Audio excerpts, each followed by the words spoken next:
The needs have never been greater, but the requisite resources no longer arrive in necessary quantities, forcing the UN to release emergency funds to plug some of the holes.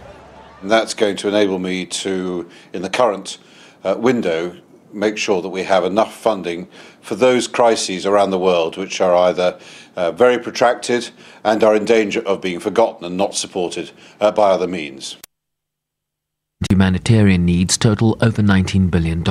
Of that, just $6.4 billion has been received, or 33%.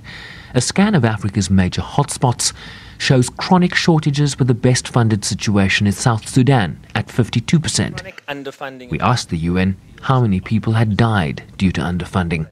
I'm not sure we have that kind of data. I mean, it's true that we live in a moment in history where there's never been a greater need for humanitarian aid since the United Nations was founded. And every day, I talk about people and I use numbers, and the numbers are numbing. Numbing to hear, more so to suffer the consequences. The world is often confronted with desperate humanitarian appeals from the UN, figures ranging from thousands to millions of people who face hunger or health and shelter emergencies when aid dries up.